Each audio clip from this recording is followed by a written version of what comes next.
It until showtime. 1 minute to go, everybody. Hope you guys are doing all right out there on YouTube land. We'll be ready to go. Stand by. You shall be just a minute. Maybe I can get you some music to get you going till we get rolling right here on the show. Well, let's see what I can come up with for you. Oh, shoot. Okay, I got it. All right. Stand by. We're just about ready to air. Didn't mean to start this thing so late, but, sometimes you're just panicking and you got to get rolling. So, you know how it is.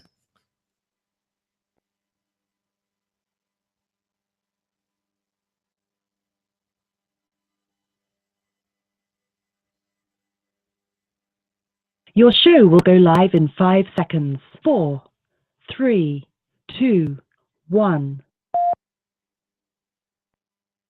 Blog Talk Radio. Follow the road to the Final Four. From the opening tip to the championship game with Dave in the City on Locks of the Week Radio. Coast to coast, internet sports talk. Locks of the Week. Doc Rivers continues to time and time again not get it when it comes to getting. Oh! Let him play! How Connecticut are you? Are you wearing khakis and a polo? Regarding Lynch, who cares? What was he going to do today? Was he going to address his quarterback? Oh, thank you for the question. Cap ran through the entire Yankee lineup, but he left out one guy, and his name is Alex Rodriguez. I like to try and forget about him because. From Los Angeles, this is Dave in the City, brought to you by Locks of the Week Radio. Now, here's Dave Medina. Good evening, sports fans, and a pleasure to have you here for the big Wednesday show. Good to have you with us from the Dave in the City studios, Studio 6B, all along Southern California. I hope you're having a good night tonight. This is the Final Four Preview Podcast. Good to have you with us. And my goodness, we've got a good show for you tonight. Kevin on the Cape will join us to start the show. We will chat about the Final Four and what could have been for both of us. There was a chance that we would have both had a jersey payout if Arizona or Louisville could have made the big dance. Well, they did not make it to Indianapolis. We'll tell you a little bit about what happened there in just a moment. Coming up in hour 2, we'll be joined by Kris in Syracuse to tell us about the particulars. And I'll tell you this, Kris in Syracuse was at the game between Louisville and Michigan State to decide the East Regional. And what a game that was. It went to overtime, an intense game, fierce defense like you wouldn't believe. And more on that in hour number 2. Hour 1, we'll cover the Final Four itself. And then the team, and we'll cover here in this hour, the Wisconsin-Arizona game, which led up to the Final Four. Arizona loses it again. Another Elite Eight loss for Sean Miller, who's been going 10 years now, losing these games in the Elite Eight. And nearly all of them have been in the state of California, to be specific, in the LA area. It's a bit disappointing, to say the least. And so that's all happening here on the show. We'll also cover the ongoing saga between the Cubs in baseball and Kris Bryant, who is being kept from the team for 12 days, or maybe as many as 20 days, depending on where you look, because of money. It gives the Cubs the ability to keep him for another year under team control. It's a money grab. And, it's a sensible move. It's a sensible business decision, but the Players Association is not happy with it. Is it just much ado about nothing? We'll tell you about that. Plus some very strange activity in Vegas, but apparently one that the odds makers are all too familiar with, and it's Cubs related. We'll tell you about that if we have time today here in the city. So sit back and enjoy this program tonight as we can cover the Final Four, really one of the great spectacles in college sports. One of a couple, and there's just not many of those big moments, but this is one of them, and it's what everybody dreams of doing. And some teams want to take it a step further. Kentucky entering the Final Four, still undefeated, still off to an amazing start, but now you're entering territory where they have to win. And there's a lot of pressure on Kentucky. There wouldn't be pressure like this if they didn't lose a game earlier in the season. But nevertheless, one way or another, even if they lost the game, there still would be pressure because they would still, even with a loss or two, would be a prohibitive favorite. And so it's a very interesting story, and it's making this tournament. I mean, Kentucky is so big. I mean that literally and on a metaphoric level. They are a big deal. You talk about a guy like Towns. He can match up against just about anybody, and he did. And I'm just intrigued to see what he's going to do in their matchup against Duke. Is he going to match up against Okafor? I think he is, but they might go a different route. Kentucky might. But again, we start with Arizona because they kept me from winning a pretty they kept Junkman from winning a pretty terrific Yasiel Puig jersey, and it was really that was really it. I had the other three teams. Kentucky was easy. I mean that was not a big deal. However, Notre Dame really nearly beat them. That's interesting stuff.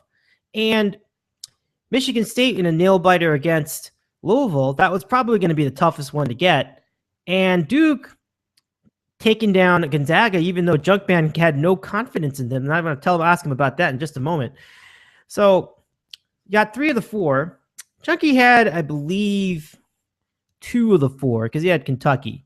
And I don't think he had Duke. He had Gonzaga in that game. And I'm not sure if he had Wisconsin or not. I believe he had Arizona as well. So maybe he had just 1 of the 4. So let's get this foursome underway with Kevin on the Cape on America's favorite moment in sports talk podcasting. Do the dance. It's time for random questions. Good stuff in the city with Kevin on the Cape. Also in this hour, we're going to have a little review of the comedian Jim Gaffigan. And that's only if we have time. But first, we must turn to the subject at hand and to the guest at hand, my co-host, Kevin on the Cape. Kevin, welcome back to the show. A tremendous evening to you. How are you tonight? I am wonderful, Dave. How are you? Pretty good. A near miss, though, for the two of us. So neither of us are getting jerseys, and that's really too bad. It's a shame. Do you have the hiccups? You all right, man? I do. Oh, my gosh. That's no good. What happened there, buddy? It's just, I'm getting old. I don't know how other people out there think of it. Anytime something weird happens to me, whether it's hiccups, my knee just looks weird, my eye twitches, I just chalk it up. I just say, I'm getting old. That's what it is. Wow. I mean, you're not that old yet, but you certainly have been going through the bumps in the road. So anyway, feel better, man. I will try to get through this hour together as we lead up to our friend Chris in Syracuse in hour number 2. And our friend Chris in Fargo, so you know, was at that Louisville Michigan State game at Syracuse because it was played at the Carrier Dome. He had a very great opportunity. Pretty neat, huh? Yeah, absolutely. What else are you? I'm sure they're, upstate New York. What else are you going to do besides drink? Maybe check out some snow. Maybe or go to a basketball game. So I'm sure there wasn't many options for nightlife. Maybe see, a reenactment of Jethro Tull or something weird in some stupid club. But he picked the right thing to do. Yeah, and it was they certainly made a day of it. We'll share the stories in detail in that second hour. So for those of you on YouTube, if you want to jump to that now after the fact, meaning if you're listening the next day or watching the next day, you can go to the 1 hour mark of this podcast and just get right to it. But I would say I would not recommend you do that. We have a lot to offer you here in hour number 1 as well. So stay with us if you have the time and the courtesy. And again, the Final Four is tough to predict. I got to say, it was it's interesting how we had a lot of this down, but it didn't all work out. Now, I'm still surprised that you picked Gonzaga over Duke, and Duke really shut them down late. Well, Dave, if you really think about where the pick is coming from, it's a pretty easy to realize where, I picked Gonzaga to win the bet, but if I lose the bet, I still have my team in the Final Four. Oh, so it's really there it is. no lose. I got it. So I'll be honest. I'll be honest with you. It's a no-lose situation. You got the win-win situation. I like it. Okay. See, now it makes sense. That's a little better. I can. Otherwise, I'm just thinking on its merit. I thought, man, no confidence in this team. You had it so that you couldn't lose. If you lose, you don't lose. Right. I get it. Right. Yeah. I mean, I'm not like we've said many times before. I'm no longer a monetary bettor, I guess is the best way to put it. So if I was betting with my money, with my paycheck, I do things differently. Now we just talk about sports and what we would do and be a little funny here and there. So that's where I chose to go. I mean, if we're betting my rent check, I would predict a little differently. I don't do that anymore. All right, very well. And I also don't advise anyone listening out there to bet their rent on anything, because I've done that and it's scary. I don't think I've ever bet that much on anything. I don't even bet anymore. Can I tell you that? I stopped. I was wiped out, and I've been frustrated enough with it, so I just decided I'm not doing it anymore. And so I ended it. I'm done. So much like you, I think I came to the epiphany that no matter what you do, at the end of the day, you lose, right? Now, I didn't lose a lot. I didn't lose even a little. I mean, I just lost nothing. It was not a significant amount, really, but just the pride of being that bad at like getting predictions right. That's where I felt like, you know what, I've had enough of this. I mean, I don't want to do this for a living. This is money I could be using for more beneficial things that I can enjoy. Absolutely. Yeah, the people I know who have the best time gambling are the people who are smart enough to put a certain luxury amount of money aside. Where you would whatever you spend to go out to dinner, whatever someone would spend on wine or something. They just take that and they have $150 a week of this extra money, and they bet that when it's gone, it's gone. They don't chase it. They don't bet more. Those are the people who have a fun time gambling or playing fantasy sports, things like that. It's the people who are betting beyond their means or betting with stuff they can't afford to lose. That's when you get into real trouble. Right. Yeah, so that's the gist of it. And I've not stopped betting entirely. As you know, I still go to Vegas a pretty good amount of the time, so I'm having fun with that. But I'm having fun with it. Like right. That's fun. That's also a good way to do it, because Vegas they don't take credit. You got to put the money up front. Yeah. So when you're out of money, you stop. That helps. It's not like a bookie where you can Monday Night Football goes and you're down, 2 G's, and you throw something on the Vikings to cover, and you're just sitting there sweating and looking around your apartment, going, "How much can I get for that TV? How much can I get for the PlayStation?" Like, it's on my computer. If they don't kick this field goal, that's what you don't want to get into. Has that happened to you, Junk Man? No, no. I goodness. actually that. No, well, no. I've had some shady situations, but that rant actually was in my brain because I watched one of my friends go through that during a Vikings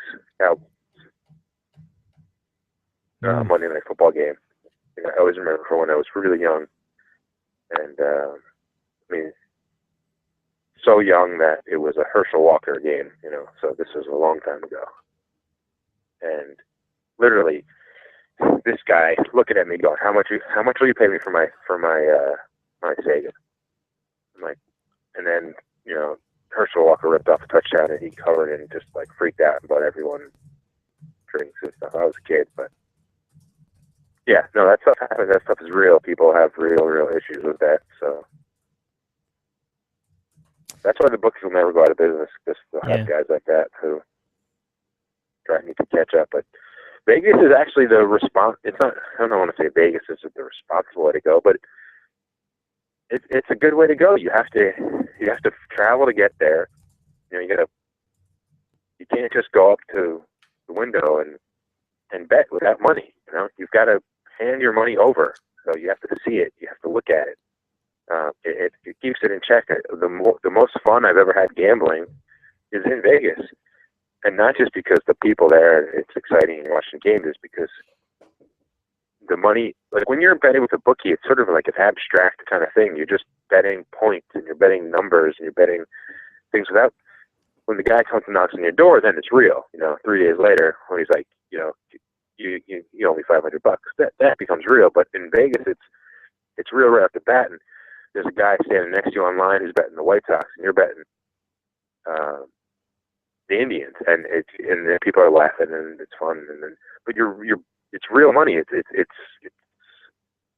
and then the game starts and whatever. But it's more. That's why I think every state should have that. They should have, take that nefarious element out of it, and just, you go in there, you watch it. It's like a sports bar, but you have $20 for the game. I mean, there's really nothing wrong with that. Like I said, you're paying the money up front. It's not credit, or it's not, if these guys win, I'll be able to stay in my house another month. Right. Yeah, I'm just glad your friend didn't I'm glad your friend didn't face any serious consequences from a life standpoint, because it's happened. I've seen it happen. It's very interesting. I could do the story about Jerry Tarkanian's agent. You probably know that story. Jerry Tarkanian's agent, back about the time that the Lakers were seeking him out. This was the late 70s. And Tark didn't get the job because his agent was MIA. And then it turned out that he had gambling debts, and then they took him out. The mafia basically just took him out. That's what we understand. I mean, it's not been confirmed, but it's pretty close, pretty well understood. Crazy story. Yeah, that wasn't confirmed, but it was more or less confirmed. Yeah. Nutty. Speaking of, we got Vegas, we've got the Final Four. Have you been to the Vegas during the Final Four? Because that's like the Super Bowl of college basketball. Yeah, oh, absolutely. That would be a great trip. I've never actually been in Vegas for the Final Four. That'd be a good time, though. Yeah, and I know there's some years where the Final Four field isn't very good. This is not that year. I think, except for Michigan State, who I will admit, despite picking them to get there, I think this is the weakest team I've ever really seen from Izzo in the Final Four. I think you've got some pretty competitive teams, and then you've got Kentucky on a completely different level. But, I've been thinking about it all week. Like, who's going to beat Kentucky, if anyone's going to beat Kentucky? Can anybody beat them? I mean, I think somebody can beat them, but what is it going to take? I mean, if you look at it from your point of view, way out east on the Cape, like, and you see you hanging off that little tip of the Cape, who do you see as a potential upset? I mean, a potential upset candidate between the other three teams? I think both of them. I think both teams, Wisconsin and Duke, can beat them. It's going to take a ridiculous effort. It's going to take two things from what I've watched, and it's going to take 3-point shooting and offensive rebounding. Yeah. And Wisconsin, they've got the big guy, and so does Duke. But it's going to take one of those nights where everything goes right, and you're 47% from three, and you're 85% from the line, and it's going to take one of those. I mean, Kentucky's amazing. It's going to take one of those crazy nights, but those things happen all the time. Not all the time, I should say, but they happen from time to time. Mm-hmm. They happen from time to time. I mean, Duke beating UNLV in way back in the day, I thought that would never happen. It's just going to take one of those really good shooting nights, and maybe Calipari kind of, grabs his pants in front of, Krzyzewski and doesn't, that's whipped kind of thing, and uses timeouts and overcoaches a little bit, but it's going to take a lot. That team is terrific. It is terrific, and it's been tested too. I mean, we saw the Notre Dame game was a great example. I mean, Notre Dame had a great team offense. They were really passing the ball around. It was really a lot of fun. A bunch of guys were contributing. You had Connaughton, you had Grant, you had Vastoria. There were so many people making shots. But I'll tell you, this is the part that. But what got me though, Junkie, about I don't know if you saw the game, but what really got me at the end of that game. It looked like it could have gone to overtime, and Kentucky won by 2. Jaren Grant had the ball, and he just hogged the thing for the entire possession. They had 10 seconds left, and I'm like, really? Not one pass? I know they didn't have a timeout, but they came out all the way from the other end of the court. And didn't that remind you of that Duke Kentucky game like 23 years ago, the Christian Laettner shot? It was the same inbounds play. I was like, whoa, this is looking pretty eerie. But then all he did was dribble the ball at the court and run himself out of the game, and he had to force a terrible off-balance shot. And it wasn't nearly even close to a game-winning shot or a tying shot or anything. So that was really disappointing. Your analysis of that play. Well, I don't know. Yeah, you pretty much hit on it. What I would like to just mention over that weekend was how great I thought them kicking the living crap out of West Virginia after all the trash talk from West Virginia. And basically limited them to like 30 points and doubling the score in an elite, like, holy cow. And it wasn't even that they were running the score up. It wasn't that the scrubs were playing it. I mean, it only scored 78 points, but I could just, when I saw that, I watched the first half and then I turned it off, but I was reading the stuff afterwards. And I'm just imagining Calipari in that meeting before the game going, we are going to just strangle these morons on defense. They're not going to score. And they can't, Bob Huggins teams never really were that prolific scoring anyway. But when I saw the final score, I was like, holy crap, that was just terrific. I was wondering where, and that moron point guard who was talking trash was like 0 for 9 with like 1 point from the line. Like, this is what we like to refer to. We talked about it in football a lot, but we talk about big boy basketball, big boy football. Absolutely. And it's time to show up, and you can yap about all the stuff during the week, and they just got the cream kicked out of them. I thought that was hysterical. They doubled up. West Virginia did the Wildcats that night, so that was about one round earlier. That is truly both impressive and inept by the West Virginia side. It was certainly majestic sight to see, one way or another.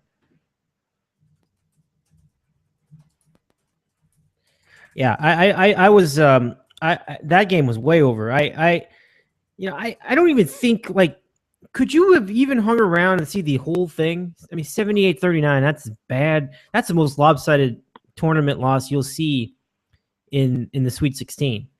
That really, you may not see it again for a while. You don't see those games outside of the first round ever.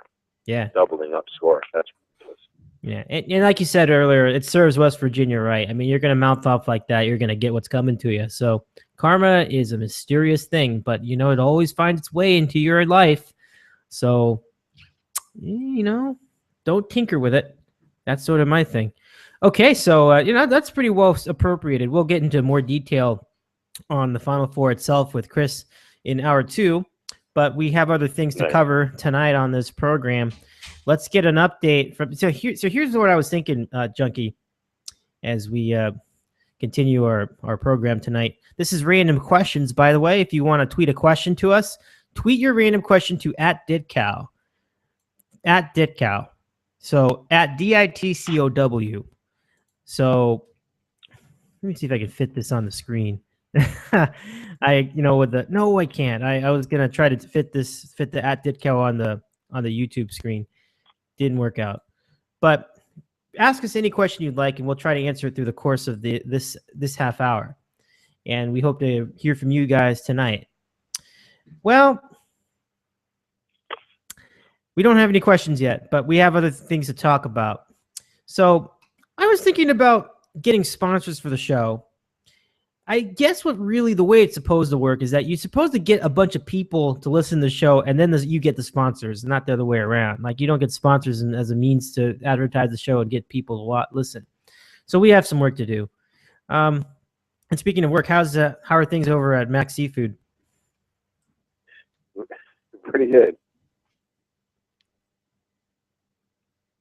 Okay, that's good. Hiccups aside, you're doing all right? Is it? Yeah, I'm good. Hiccups are good. Cool. All right, very good. That awkward silence was brought to you by Flonase. I'm just kidding.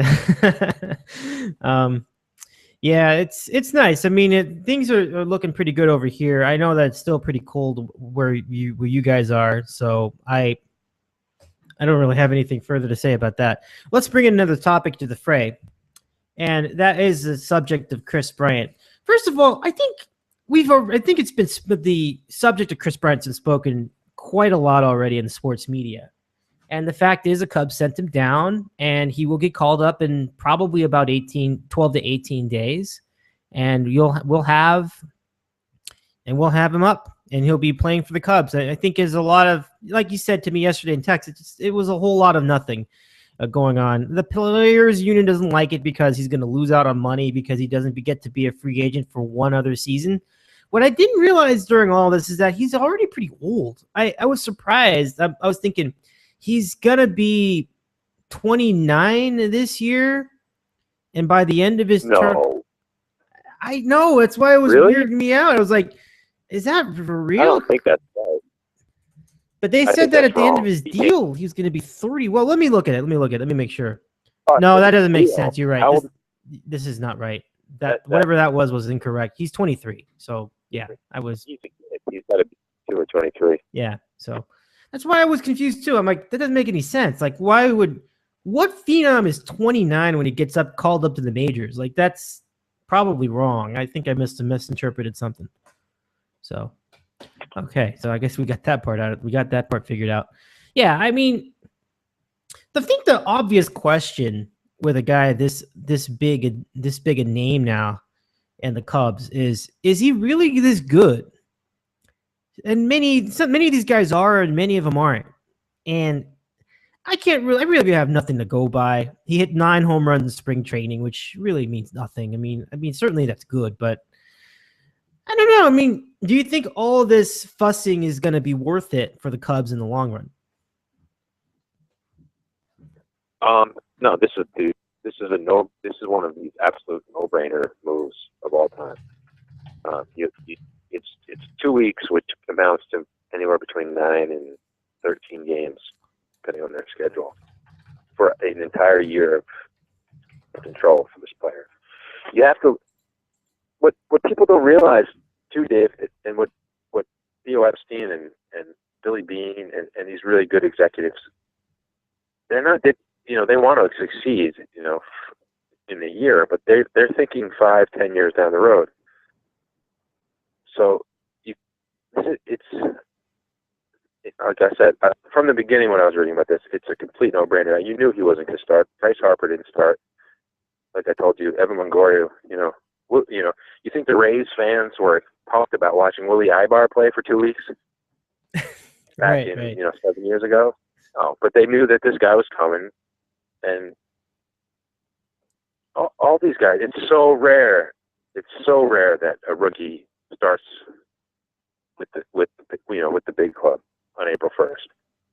They always get called up. The rules are advantageous for the team in this respect. And on a side note, this guy has Scott Boras, who's been yapping and flapping his gums about it. But Scott Boras is one of the reasons for this, because Scott Boras never lets his guys, sign or extend with the team during their contract. He always takes them to free agency. So if Theo Epstein says, we still get another year of this guy before the free agency, Scott Boras is one of the reasons for this. So, and I feel, just from watching and reading, and Theo Epstein's a smart guy. He knows how to build a team. He knows how to build a farm system, and he's doing the best, smartest thing for his long-term future. It's not one and done for him. Maybe if he was an older guy, maybe if they had a manager who was on the fence, they got Joe Madden now, who's got a 5-year lock-solid deal. These guys aren't going anywhere. So this was one of the most no-brainer moves of all time. And this kid's going to come up on April 15th, and like you said, he could be good, he could fall flat on his face, but this was such an easy decision. Yeah, and I think it seems like I think any team in the majors would have made the same call. It's just a big deal because Kris Bryant has become a big deal. So now what we're gonna see is how much he does in the major league level in his rookie year. You can't ask for the moon for a rookie, but even going back just a couple of years ago, Yasiel Puig came up after being a highly touted prospect and one very well-paid, highly touted prospect, and he tore up the league. He set MLB on fire. So now I'm excited about it. So this is all going to end up good for the Cubs. Now the question is, for the Cubs, why are so many people picking them to win the World Series? I had a great quote today, which I tweeted today, from the assistant manager at MGM Racing Sports, Jeff Stoneback. And this comes from an ESPN article. He says, every year they bet the Cubs. I could be their ace and you could be their number 2 starter, and they'd still bet them. So apparently they do this all the time. Oh, it's a historic fact that the odds for the Cubs to win the World Series don't even ever reflect the talent on their team. They're always 1, 8-1, 10-1 tops when their team is terrible. Never realized that. It's like a Midwestern love affair where they're betting with their hearts. They're taking these long-term odds because they say, hey, I could put $100 down and I could win 1,000 and my team might win. It's weird how I bet you, I haven't looked at it for a while, but I have the odds. I bet you the odds for the Cubs to win the World Series are better than the Giants, who won it last year. You are right. As of today, or as of Tuesday, to be fully accurate. So as of yesterday, the Cubs are 6-1 odds to win the World Series. And let me tell you something: for a team that hadn't made the playoffs in years, 6-1. 6-1 to win the World Series. Yeah. That is insane. I know. That is insane. That should be reserved. That should be reserved for the Dodgers, the Nationals, and that's it. I mean, what are the Mariners who have a good team? Like 12? 8-1 right now. So that makes sense. Yeah. Right. That makes sense. That's still a little high, but that 6-1. That's Vegas making easy money. See, that's why Steve Wynn has a 40 level casino, and that's why the MGM Grand is got 70,000 rooms that are booked nonstop, because morons just bet on stupid things just for this hope, for this fantasy that. And like we always said, Vegas isn't built on winners; they're built on Cubs fans. They really are. Apparently, that's a long-running joke, according to this article. They made the same point. It's so many casinos built on bets on the Cubs to win the World Series. So just imagine it. Oh, really? Yep. So that's like a. Oh wow! I didn't even know that. Yeah, I didn't either. I learned that today as well. A long-running joke among Las Vegas bookmakers. So. Boy, this has been going on for a long time. I thought it was just this year, but man, ridiculous. It is ridiculous. It's golly. I mean, the only team with better odds. When I say better odds, I mean with with smaller odds. Let's say to win the World Series is the Nationals. The Dodgers are 8-1, which is bigger than the Cubs, and the Mariners, we mentioned them, are 8-1. And the Red Sox are 6-1, which is even with the Cubs. Why are the Red Sox 6-1? I guess it's because of the Hanley the Hanley and Pablo deals, right? Still kind of odd though with the pitching they have. Do you agree with that? 6-1? No, I think it's not very good at all. They got some proving to do, I think. Well, I made that mistake a few years ago where I picked them to win 73 games, and they just wound up winning the World Series. So we'll just leave it at that. I mean, I just feel like we'll see, but they do have some proving to do on the field before we really see them as that big a favorite. But who knows? All right, so there you have it. Yeah, that is just something. Now that's not going to change.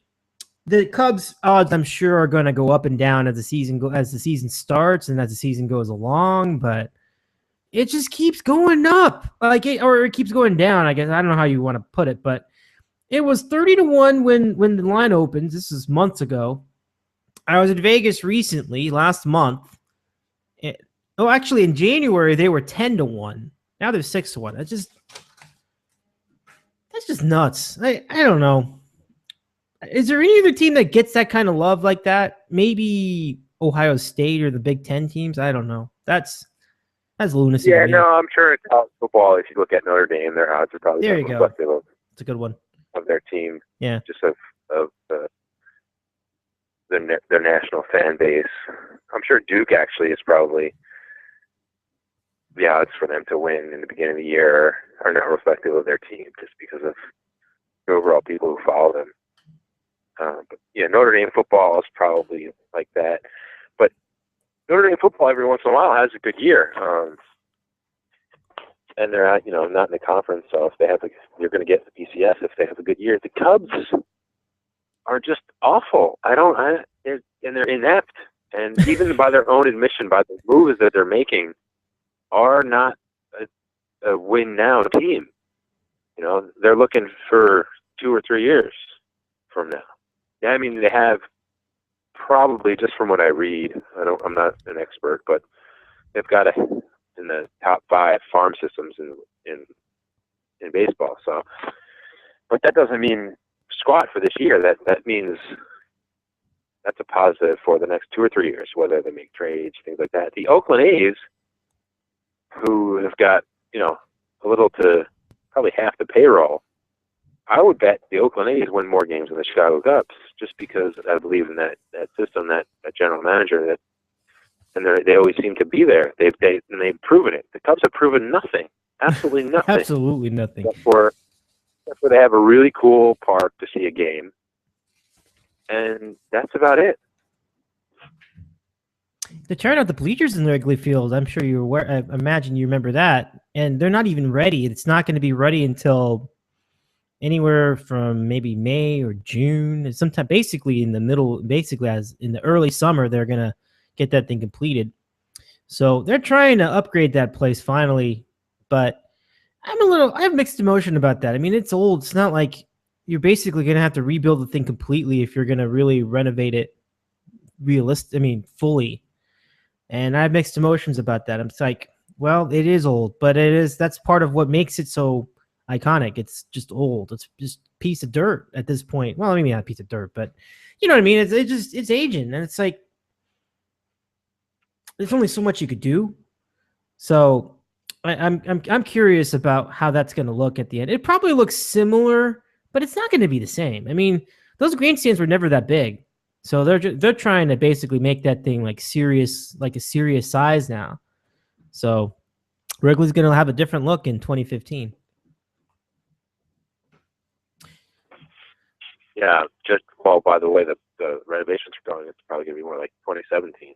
Well, right. I mean, that's going to take some time. I just don't know. I don't know how they did it in Fenway. There were rumblings about them building another Fenway, and then people got a little bleeding heart about it. They decided not to do it, and I think they just made some significant renovations. Now, you've been to Fenway a fair amount of times. Have you seen tangible renovations at Fenway? Yeah, absolutely. The thing with Fenway was that the current ownership group basically got the Red Sox because they promised not to move them and instead focused and invested their money on improving the stadium, which they've done. You've seen it on TV. They have the seats over the Green Monster, which are pretty cool. That didn't exist when I was a kid. But yeah, when you go there now, it's different. It's not. You feel better, I guess. I don't know if that's the best way. It's not as dirty. There's more seats, but there's not a lot more seats. They probably only added a few thousand more seats because there's only so much space you can do. But the concessions are better. Everything looks cleaner. I mean, everything's more expensive, but it's a lot easier to walk through. There's more bathrooms now. It's a more friendly environment than the old days where it kind of seemed not like a war zone, but it just seemed gross and you're peeing. I don't like. I'm a grown man, Dave. I don't want to pee in a basin with 7 other guys. I want my own urinal. I don't think that's a lot to ask. That's pretty funny. Now, let me just recap this a little bit. Did they use the bathtub system over there? Well, you know that they're like troughs. Whatever you used to call it in the old days. Troughs. There's this giant thing, and there's like fun. And I don't care about people looking at my Johnson. I care about people peeing on my foot. Like, that's what annoys me. Yeah. And it's just more of like a urine splashing around. You're like, so I'm not that I'm a clean freak, but I don't like germs. I don't like your germs. Keep your germs in your pants, and I'll keep mine in my pants. Like, and let's move on. Very nice. Yeah, I think that's a reasonable agreement. I mean, women were thrown off when they learned that men's urinals didn't have the little wall between them. And I never even thought about that. I'm like, oh, yeah, I guess we don't have a wall. But it's just like, they were like, how could you do that? Like, wouldn't you get self-conscious? And I'm just like, I don't know. I think the urge to take a leak really exceeds any kind of self-consciousness in that situation. Right. You have to be self-conscious because, when it comes down to it, we're not always peeing next to a porn star. You don't have to feel self-conscious. Yeah, everyone's crap looks the same. Come on. It's all the adults. We are all adults. It's not a big deal. I think people no need to get hyper over it. And it's over and done with in like 10 seconds. Then you move on. You feel better. It's right. Very good. All right, so that's pretty cool. That's a pretty good synopsis of Fenway, but I hear the Fenway Frank's still not that good. So I do want to check it out though, because it just seems like it's not just a baseball stadium; it's an experience, and those are places I really want to be.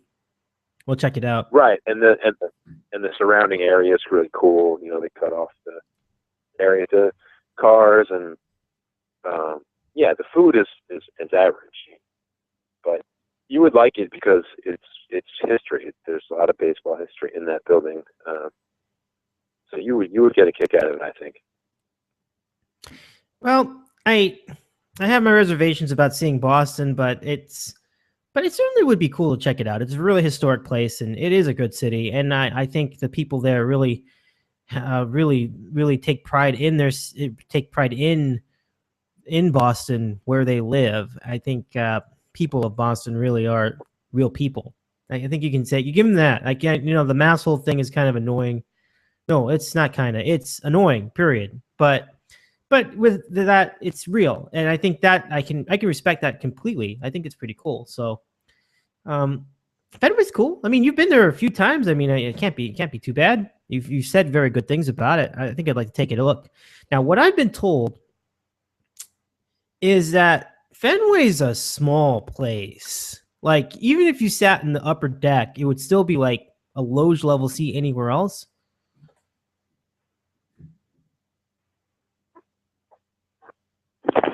Hello? Oh, absolutely. Yeah, absolutely. What are you doing? Were you taking a leak? What? Were you taking a leak while I was bringing up Fenway? Sounded like you were off No, the I phone. was washing my cup out of the sink. Oh, okay, cool. What'd you have tonight? Did you drink did you have any scotch or whiskey or any of that? I'm just drinking stupid water. It's annoying. That's why water? yeah. All right. But anyway, you're right. It is tiny. It's 38,000 at max. That's small, yeah. Yes, I mean I've sat way deep in the outfield, and you feel like you're right involved in the game. So in that respect, it's a really cool place to see a game. And Boston in general is a great city, Dave. They have great history and great hotels and great restaurants. But the worst thing about Boston are the people. The people are just jerks. Oh, really? Well, I guess I sugarcoated that a good amount then. It's actually but so Fenway they Park- really are like that. Fenway They're like all like that then. Is that so? Oh, it's true. That's the worst part about Boston. Oh, wow.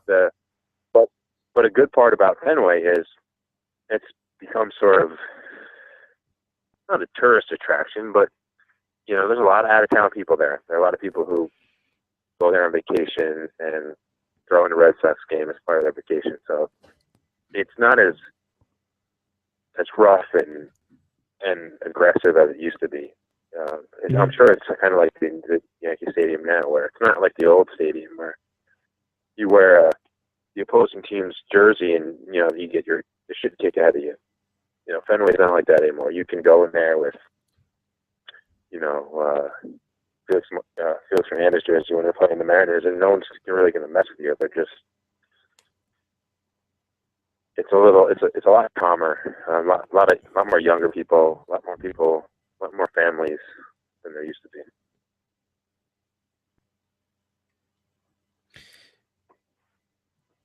Yeah, I heard the thing about the families. I think people were taking little kids to the game and all that, and it seems to be a colorful environment for it. So pretty cool. Yeah, I mean, I gotta check it out at least once before they do significant damage to it or they move on to another building.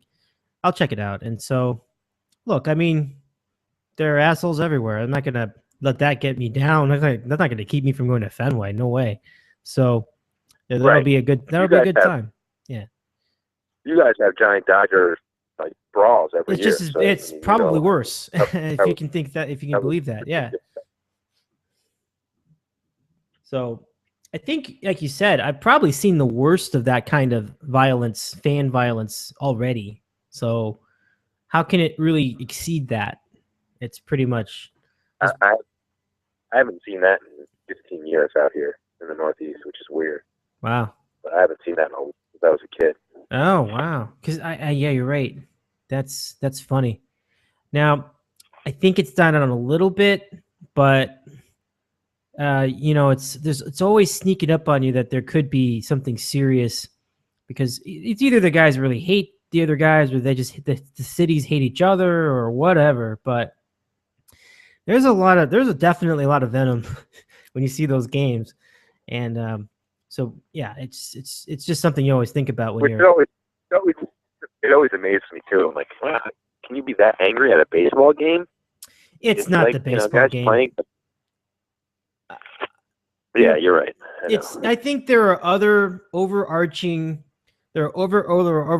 tensions between the people involved that just happen to be associated with a baseball game, and that's where it's problematic for me. I feel like they're using the baseball game as a stage, basically, to share whatever hatred they have of certain people or certain guys, or they just want to kind of, it becomes a little jingoistic, but just with the baseball team. Like you said, if they see a guy wearing the wrong jersey color, I mean, it's very gang mentality. It's like, well, this is the wrong thing, and so we're going to kick him around and beat him around. And I'm just like, it's just, like you said, it's so dumb. It's like, you really, because the color of the guy's shirt is blue instead of orange or vice versa, you're going to start giving him that hard of a time? I mean, seriously? Because it's the color of his shirt. That's it. It's like, right. That's outrageous. Absolutely. Yeah. So like I said, like I think people like that, from my perspective, don't seem to be actual baseball fans. I think they're just going just to go rah-rah for their entity or organization or their team or their city or whatever you want to call it, their side. And they root against the other side. So that's sort of that's the thing of it with the fans at the game. But certainly you could ask them, hey, what'd you think of that pitch or whatever, and probably not get much of a response. So, and I don't know, would you feel that back in the old days when the Yankees Red Sox thing was like real and gritty and all that stuff, did you feel like that there are fans who really were more about the colors than they were about the actual game? Oh, absolutely. It's funny. I never. Yankee Stadium used to be a mess. I heard, yeah. 80s. But they were almost fighting each other. It wasn't even. They were just fighting each other. Just morons. Wow. Yeah, they were just like people in the booth are getting drunk and being silly. I've never been nervous, at a Mets game or a Red Sox game. Mm-hmm. Maybe it's because I'm, a large person, but you do worry about people getting picked on and things like that. And you can tell when things are, any grown human with a sense, the brain in their head can sense when something's going to get out of hand. So you kind of move out of the situation, but you never want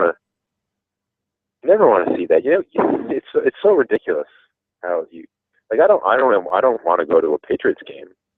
I'll tell you that right now. I don't, just because of all the stuff I hear about what stuff goes on in the parking lot and in the stands. And I would, totally neutral observer, but I wouldn't want to go to a football game right now. In New England, it's been said a few times. It sounds like it sounds a little too intense, a little too just, for lack of a better term, there's too many Mongos there. It's too much. And I don't want to spend my one day off, fighting off a bunch of people because I'm not rooting as hard as the other guy. I've heard, I've read and seen other people's chat about how difficult it can be to go to a pro game. It's tough. I don't think there's any real incentive at this point. You can watch the game and get a better view of the game on TV anyways. It doesn't really matter. So why risk your life like that if you don't have to? Absolutely.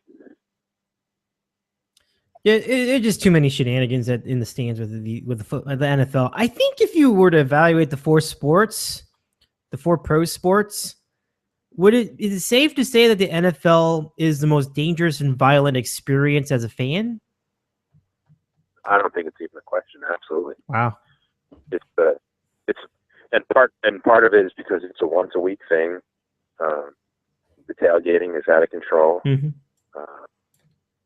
Whereas the other sports, like the NBA and the NHL, there's 82 games or 84 games, whatever it is. Baseball's 162. People you don't have people sitting around for 6 hours before the game in the parking lot getting hammered. NHL has violence in the game, which I actually think helps as far as they can see it on the ice. They don't have to do it in the stands. And that sounds ridiculous, but I think that there's an element to that. And baseball lends itself to more of a calmer atmosphere. But yeah, I think the NFL experience at the stadium is something that needs serious addressing from the owners and from the executives and things like that, because it was a luxury. We never went to a lot of football games when I was a kid. But even in my 20s, when I went to Giants games and stuff, and even saw my own, my Giant fans, my fellow Giant fans, and how they acted, it was disturbing. I'm sure there are plenty of places around the country that are good to go to games and they're respectful and they look out for each other. But overall, definitely the NFL experience in game at the stadium is extremely below what I would consider acceptable behavior. Yeah, it's really such a shame that it ruins what basically is the most riveting. I mean, depending, in terms, it's the most captivating sport in America for a lot of people. It's the most captivating sport in America right now because it's getting the most TV ratings. But at the stadium, it's not. It doesn't seem to have nearly as much fun involved in it. It's too bad. It's really too bad. Like college football, I've been to a few games. That's really fun. It can lead itself to those kind of problems too, but nothing as consistently gruesome as what I've been hearing with the NFL. And so your points are valid because I think a lot of people mirror them. It sucks. I think that's the point. Like it just sucks. Like really, guys, like it's just a game. Like people kind of take it as a excuse to be a complete Mongo. It's like, well, it's just, let's just get liquored up and whatever and just not have any responsibility for ourselves and other people. And that just creates all sorts of problems, doesn't it? Absolutely. It's something that they need to get a grasp on. They need to either put, cops in every section or something, but it sounds, once again, it sounds like I'm becoming an old man, but for someone to be nervous about going to watch an NFL football game is ridiculous. If they're nervous, if they're going to wear a Steelers jersey at the Meadowlands, that's absurd. You should just be able to go watch your team and not worry about getting sucker punched in your ear hole. Not be, in front of your kid, no less. So it's something that's very disturbing. Yeah, and that's, yep. Really, I really hope the NFL does, but I think they're really waiting on that breaking point, and I'm wondering, what is that breaking point going to be? I'm pretty sure guys have already died from fan incidents at stadiums in the NFL before. I'm almost positive it has. I'll have to look it up, but we'll see about that. Something like that's going to have to happen. Something pretty serious, and I don't know. It's something. There's going to be a breaking point. It happened with the Dodgers thing that we just talked about a few minutes ago. The Brian Stowe incident, that pretty much changed things tangibly. And leading up to that point, I was just waiting and waiting. I was like, this is going to happen someday because this is just getting out of hand and nobody's doing anything about it. Finally, it just boiled over. And obviously a huge tragedy, but fortunately, Mr. Stowe is still alive, but just unfathomable. It's the idiocy involved in that sort of thing, fighting. So I'm figuring that might happen in the NFL. Anyway, let's put that aside for a while. The Final Four would be a very fun event to attend. I can't imagine the same kind of violence there. Indianapolis, the site, and they do a lot of Final Fours there. Would you find a Final Four experience worthwhile as a fan, like going to the game? No, not really. Only because it's a huge arena for college basketball that never really lent itself to a good fan experience, especially for someone like you or I who, if we got a ticket, we'd be way above the top. And but the whole weekend, I would think that would be a lot of fun going in there on Friday night, and I'm sure there's a lot of events and things like that. As far as a 3-day experience, I think that would be pretty cool. But as far as like a sports watching thing in the stadium, it's probably not that good, only because it's a huge arena, and it just wouldn't lend itself to college basketball as the on-campus experience will it be, or the Garden or something a little smaller. Yeah, I've always wondered if they would eventually go back to regular arenas. They haven't done a Final Four in an arena since the 90s, and I think it just loses some of the atmosphere. To give you an idea, like the game we talked about between Notre Dame and Kentucky at Quicken Loans Arena in Cleveland, at an NBA arena, and that place had energy. It was really fired up. It was really exciting. You could feel the buzz in the stadium. last year when you had Michigan State playing Virginia at the Garden, and then later UConn playing Michigan State at the Garden. I mean, that had serious buzz. You had so much fan support for Michigan State. You could feel the energy in that arena. So hearing that and seeing it on the court really gives you quite an experience where the fan really feels like they're part of it. I think you could sense that you could be part of it, but just you would definitely feel attached being in such a huge edifice for a game like that. I mean, a football stadium for basketball. I mean, you can't even see the game. What would be the use? Right. It would be like, and they've done this before for boxing too. I remember the Astrodome had a boxing match once. The Superdome had, if you can maybe correct me if I'm wrong, but I believe the Superdome hosted a Muhammad Ali title fight. That's even worse. Like, just imagine you're sitting in the very last row of a football stadium, and you're looking at a ring. It's basically the size of like a packing pallet, and for trucks, it's the size of your table. Absolutely. And you're looking at that from like way at the top. Isn't that just seems outrageous? It's always seemed outrageous. They tried to do it in the 70s when UCLA, I think if you look it up, UCLA played Houston. That's right. In the Astrodome. And it was absurd. You had the court and then like 100 feet to the first fan. It wasn't even, it's ridiculous, but it's all, they want to get the most money they can. It's a huge windfall for them. It's basically the NCAA. The Final Four funds the entire NCAA. I mean, let's be honest. Even the football, you think, or are you just talking about basketball? I'm talking about the Final Four and not the bowls, but the bowl championship, like the final. Mm-hmm. Whatever that is called now, that little Final Four. Mm-hmm.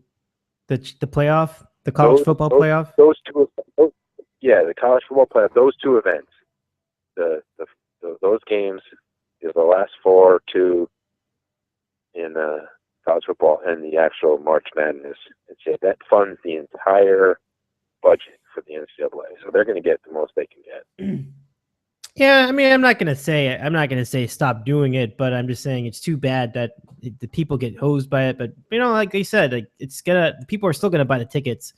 I think I just do it just for giggles. Just go over there and just sit in the very last row and get no view in the actual court whatsoever, and just see just how stupid it is. Like, just sit there and maybe hear the fans roar for when their team does one thing or another thing. We could do our show from the last section, and no one would bother us. Like, in the background is Duke and Kentucky, and what is the greatest final in the history of the world. But we can't see it from here, so we're just going to talk about Seinfeld. Yeah, no doubt. That's it's almost like you're in a different place, right? So it's too funny. All right, so the Final Four will take place in just a few days, Saturday night on, let's see if I have this right. I think this year it's on CBS. I'm going to check, though. Last year it was on TBS. No, I think it is on TBS this year, because what happened was last year I believe TBS had the final. So the Final Four will be on TBS with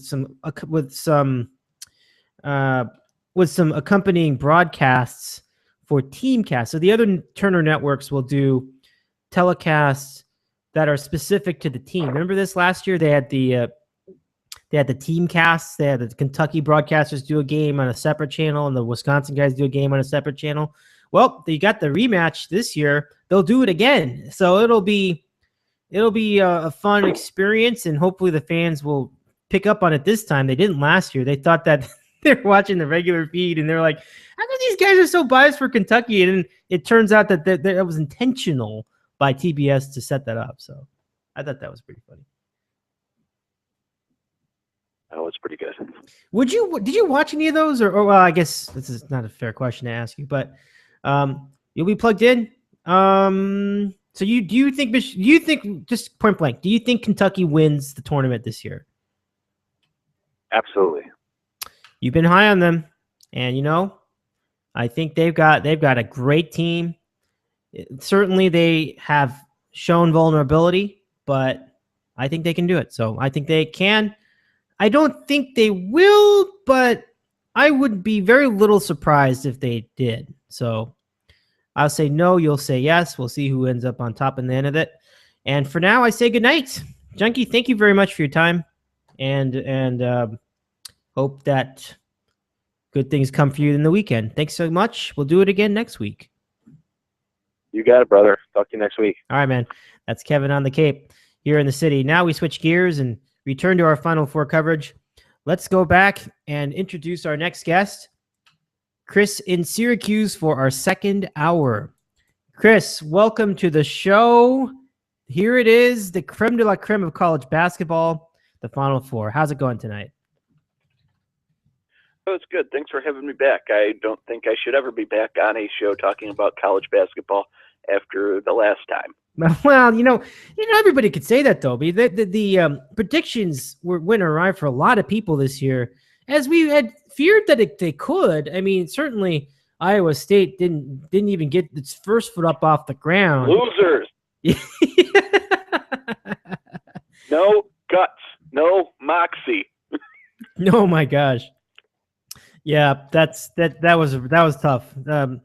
I don't even think even the most. Yeah, I couldn't believe. I think nobody, even if you could sense, okay, there could be a big upset here.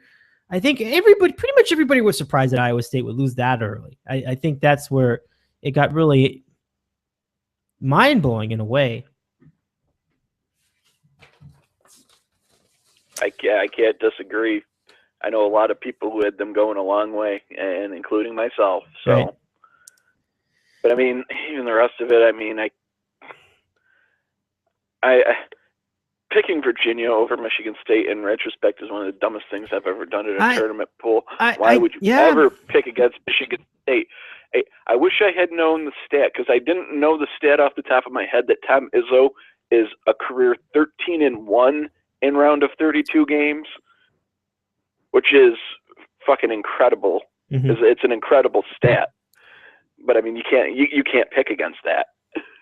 Louisville had a similar stat with Rick Pitino. He was like something just almost just like that, like 12-2 or 12-4 in round of 32 games. These guys are solid, and that just shows you how great they are as coaches. Yeah, there's no doubt, and I think that for the most part, that game Sunday in the Dome, that played out. I thought it was a really good basketball game. Indeed, and let's segue to that. You were in the building to see the exciting Louisville-Michigan State game, a very tough-fought, hard-nosed game, great defense, and it went to overtime. Tell us a little bit about the scene at the Carrier Dome. Well, they turned it into the Breslin Center East. The place was chock full of Spartans fans. Wow. It was incredible. There was one, I mean, if the people there weren't wearing green, they were wearing orange. And there was just a little slim section of red on the other side. The side now most of the people sit on the other side. If you're watching a game from the Carrier Dome, where the cameras are and the way the court faces, where you can read the words right side up, most of the people are on the other side of the camera. So there's not many people sitting below where the camera is. Behind it's just a temporary stand there, because behind that is the other half of the football field. Oh, right. Makes sense. Most of the people are in front of that. So where I'm sitting, the words look upside down. So if it's going left to right, on camera, it's going the other way. where I'm sitting. Okay, I got you. But there was just a little, but under where the camera is, there was just a little swath of red. I kept looking for Magic because I knew he was there, and I kept looking down. I was in the very front of the upper deck. And I kept looking down to where some of the Michigan State people were and looking for Magic, and couldn't find him. But I know he was there. Oh, I'm sure he was there. I'm positive he would be. It's too big a game for him to miss. Oh yeah. Well, I mean, it was in the paper, and he was there on Friday night. So I mean, I knew he was there. Just never got a visual on him. Okay. I don't know what was up with the people sitting to my right. It was a young couple, guy and a girl, in Gonzaga T-shirts. I didn't have the heart to ask if they booked to the wrong tournament site, which would be really fucking funny. But just imagine that. I don't know. They had Gonzaga shirts on. Maybe they got the wrong flight. Maybe they picked the wrong game. It's too funny. Like they ordered it way ahead of time, like before they announced the tournament seedings. Boy, that would really that'd be a riot. That was fun. Too funny. I couldn't even ask. Well, they got no. I totally get that. But I would have asked anyway. I would have been just to know, like we could at least get some clarity on the situation. That is funny. That is funny. Kris in Syracuse is with us tonight, and being at the game as you were, boy, you texted me some of those updates from as the game was really hitting a fever pitch towards the end of regulation. Big free throws and that's funny to think, right? Big free throws, because Michigan State's not usually a good free throw shooting team, but they had huge free throws here. And Valentine was hitting good big free throws, and certainly Travis Trice is a good free throw shooter himself, so he's not the reason why they have bad free throw shooting usually, but that was really something. I mean, that place, the roof almost came off, and that's wild. The way that the Michigan State fans travel. I mean, that was it. Like, you've been to the Syracuse games there. Was the fan crowd atmosphere even like greater than a Syracuse game when something got intense? No. Okay. So it's not that good, but I would say there was maybe 25,000 people in there. Mm-hmm. The Duke games, and especially a few years back when Syracuse was number 2, when it's still in the Big East, Syracuse was number 2 and Villanova was number 1, and they put over 35,000 people in there. I mean, I wasn't there, but I just know that what Sunday, it wasn't this. I mean, because it's still a neutral court scenario, and these sites, especially like the regionals and the Final Four, they end up looking almost so bland and sanitary. You know what I mean? It's right. You're using the bland NCAA court, and especially when you get to the Final Four and they play in the big football stadiums and they have the court in the middle, and most of the fans are so far away. It feels so cavernous. We were just talking about that. Junkie and I were just talking about that about 10 minutes ago. We were like, it's just crazy that you could even consider that being at the game. Like, it's almost like they have the game, but then you're somewhere else. It doesn't even feel like you're there in some cases because it's so far off. Right. I mean, it was better than those because it was still the Dome, but right. It wasn't the same as a big top Syracuse game. But the Michigan State fans represented well. That's for sure. They were down a little bit, and they went on that little run there to come and take the lead. And when they tied it, and then they got the stop, and they came back down the other way, I said to my friend Brian, who was nice enough to text me, "Hey, I can get that day at noon. 2 hours before the game. It's, hey, I can get $18 tickets. Want to go? Hell yeah!" But I said to him, if they score here and take the lead, this place is going to go bananas. And that's when Forbes hit that 3 from the corner, and the lid blew off the place. It was great, and we didn't have a rooting, we didn't go with a rooting interest. We wanted to see a good, hard, close game, and we got it. But I mean, when stuff like that was happening, we were jumping up and down and clapping and going nuts, and because we respected what was going on there. Oh, absolutely. But, yeah, it was just. But I mean, it was when they took the lead there. It did go. It did get real loud in there. Nice. And it was cool. That is cool. You can certainly appreciate a moment like that. Yeah, and you're right. Michigan State hit their free throws, and Louisville did not. Yeah. Harold missed some big ones.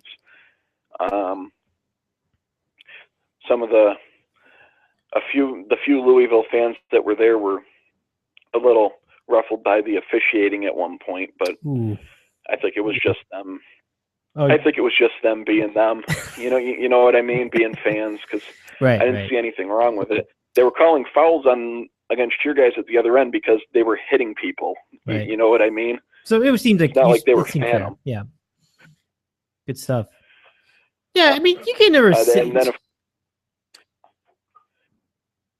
then, of course, at the end of regulation, when they had Mathiang there to shoot the 2 free throws, and he had to have 1 to tie, it was like, oh no, because somebody a row or 2 in front of us goes, I don't know this kid. Is he a good free throw shooter? We looked at him and said, no, he is not. He barely made the one that he did to put it into overtime. Wow. But I mean, that was exciting too. Oh yeah. I mean, it was because the game was so tight.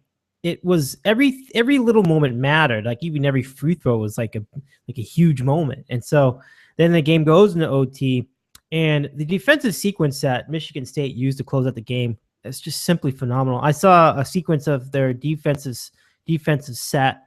There was a defensive possession that Michigan State had, and that they highlighted on Deadspin, and they slowed it down just to give you an idea of what they were doing. They were switching all over the place, going through screens. Everybody in Michigan State was covering somebody else, and somehow, even when guys tried to set a pick, they couldn't get anybody free. I was amazed at that. That was so, I don't know, now maybe that was regulation, but that was so good. And that's hard to do. I thought both teams played pretty good defense. Now, Harold started the game off on fire, and they adjusted, and for a long time you didn't hear much from him at all. But, I mean, I think what kept Louisville in the game and got them ahead, they were up 8 at the half, and what got them ahead was the shooting of Blackshear. He was just dropping 3 after 3 on them. Even when they were on him and they played decent defense, I mean, he's not the greatest 3-point threat in the world either, but man, he was knocking them down there. I really thought one of the biggest plays, I think, it was in overtime, was when Dawson got the offensive rebound and put it back in. That pretty much did it right there, and that was a tremendous play. I kept saying when I was there, I said, come on, they're not getting much out of Dawson, and if they're gonna pull this out, they need him. He's very important, especially with the way that Schilling and Costello were in foul trouble, and they both fouled out. And Valentine had stretches where Louisville managed to shut him down, and at that point it was up to Trice and Forbes hit some big shots there. He really did. But I said they need Dawson to contribute if they're going to win. And then he came up with that huge play at the end. And, it was a good game. Just glad to have gone. Glad, I've never been to a game like that before, with those kind of stakes. So, it was a fun afternoon. That's certainly, I mean, it must be a dream for you being able to attend it's that big of a game that late in the tournament, and not only that, but go for not that much money. I mean, that you really couldn't ask for more. Oh yeah.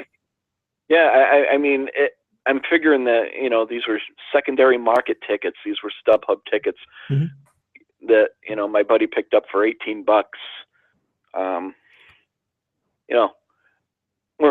We're great seats, but we could see everything. That's all that matters to me. Yeah. And we're guessing that tickets become available for these things when the other fans leave town when their team loses. Right. Now my buddy Brian, he went Friday as well. And he was telling me how many Michigan State people were there. Wow. And I really didn't know exactly how many until I got there. He said, "Oh yeah, there's some Louisville fans here, there's some NC State fans here, just a few Oklahoma fans, but the place is full of Spartans fans." Man, that's I impressive. guess another thing that makes it easy is that the Michigan State campus is about an hour, maybe a little more from Detroit, and you can actually fly from Detroit direct to Syracuse. So I guess it makes it easy. Oh, I didn't realize that. Because we don't have we don't have a huge airport here or anything, but you can get a direct flight, from Detroit in. So I guess that makes it a bit easier. Not bad. Good deal. Good setup for the Michigan State Spartan fans, and they have been rewarded. Kris and Syracuse, our guest tonight. We are covering the road to the Final Four here in the city, and we'll go till 8 o'clock tonight here on the West Coast. On the East Coast, that's 11. So now let's run down some of the other games in the Elite Eight that illustrate our path to this year's Final Four in Indianapolis. They go there a lot. So let's figure out the road there. The game that followed Kris's game in Syracuse was Duke versus Gonzaga in Houston in an awkward-looking facility. We were already talking about this, the football stadium arrangement. That was awful. Yeah. And that was just awful. It was just weird. Like, it just seemed like half the time you were watching them do the thing in a studio with a black screen behind them. It's sort of a black box auditorium. It just didn't even feel like a basketball game at certain times. And certainly Gonzaga certainly Gonzaga got really shut down towards the end of it. And it was Quinn Cook and Matt Jones in particular who really had some big shots to set the hammer for Duke, and they advanced to the Final Four. So yeah, your thoughts about the game and that awkward and those awkward facilities. Well, it just looked weird, especially at the one end there, and I think it was the right-hand side there on your TV. It was just weird, and that's one of those big stadiums where, you're just not right on top of the action, not like most other places, or a place like Utah where they're sitting on the court with you. But that game, I didn't get to see much of the first half because we were walking, because, the game went to overtime, and we had quite a long walk back to this bar where we parked, where we planned to have a couple brews and catch that game.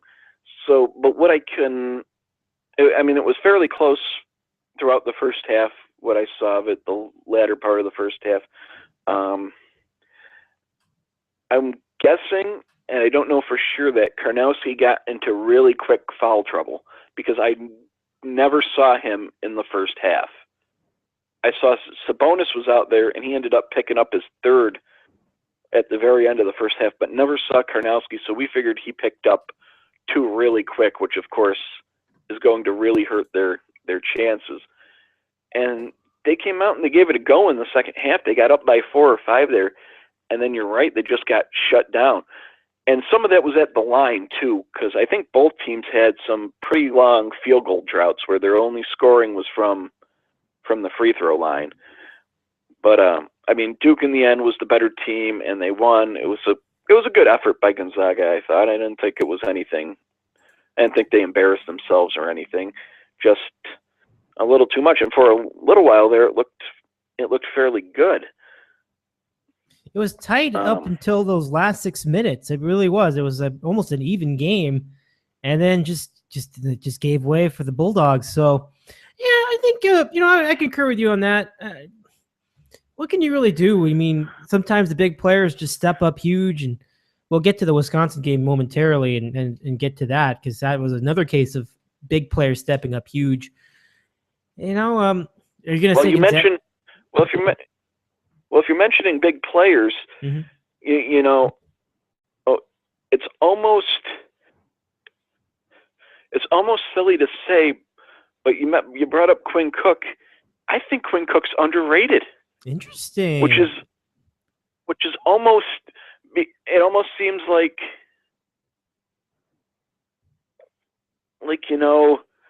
Okafor gets all the attention, and some of the guys, I almost think Quinn Cook and Justice Winslow are a little bit underrated.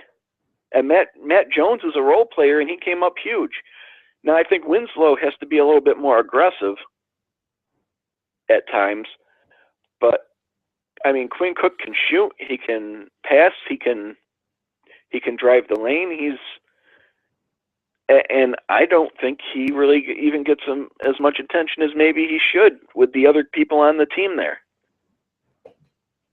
That's pretty funny to think about. And I'll tell you, one guy that does get a lot of attention, Jahlil Okafor, didn't really have that good of a regional round. Like his Sweet 16 and his Elite 8 games, not really as the kind of games you would expect for a guy who was presumed to be number one in the NBA draft this year. So is that a concern for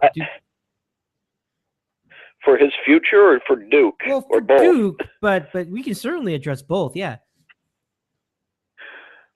After this weekend, I don't think Okafor's the slam dunk number one pick. Yeah. I think it's swinging towards Karl Anthony Towns, and for good reason. Yep. But I mean, Okafor is still a big force in there. I mean, how he'd fare on the offensive end against guys like Towns and Cauley Stein, we might get to see that, and I'd almost like to see that just to see how they match up against each other. But yeah, he has some long stretches where he doesn't exactly do much. Yep, and I think he's gotten a little bit better defensively throughout the year, but I mean, still you're right, it was lackluster. Yep. He's not known for the defense, but I mean, good to hear he's improving. So yeah, I think the blueprint's been set. People were saying the blueprint's been set to potentially beat Kentucky, but the blueprint's been set also to shut down Okafor. And I don't believe. Let me see if I got this right. I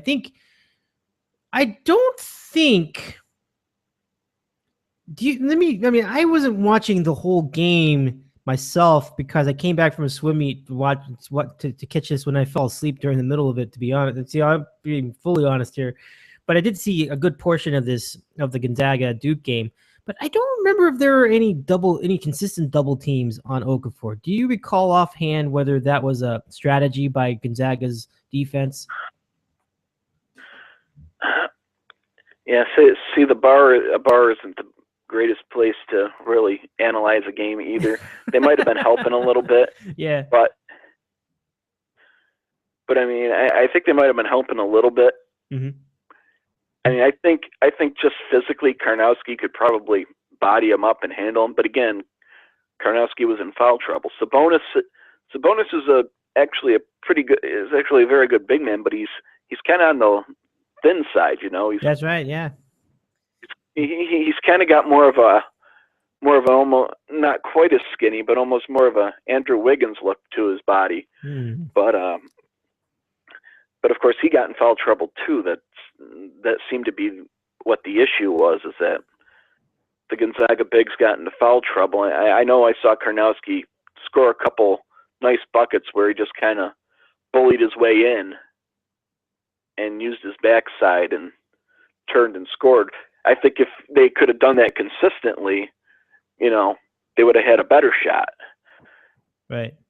But we'll see what happens here.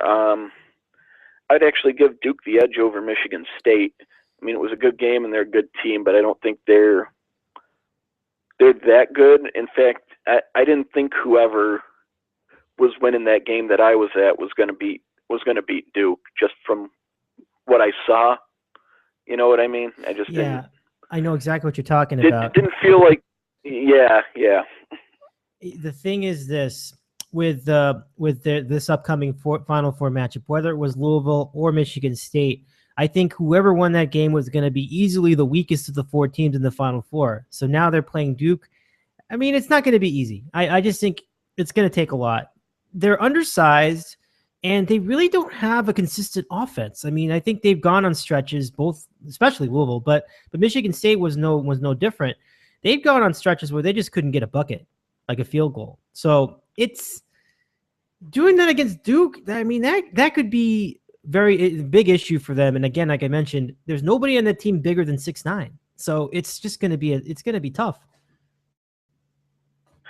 Yeah, and they've gone other long stretches where Trice has had to carry the entire load offensively for long periods of time. And, you might not always be able to do that consistently. No, I mean, he's going to have another enormous game. And you're right. Like, I've seen him be the entire offense. I think that was in the round of 32. Just single-handedly carried the team against Virginia late. Because Virginia wasn't giving him much. Remember that, like, a few rounds ago? And yeah. It was going to take a special player to overcome what Virginia was throwing at him defensively. And Trice was that guy. But he really was the offense in the late second half.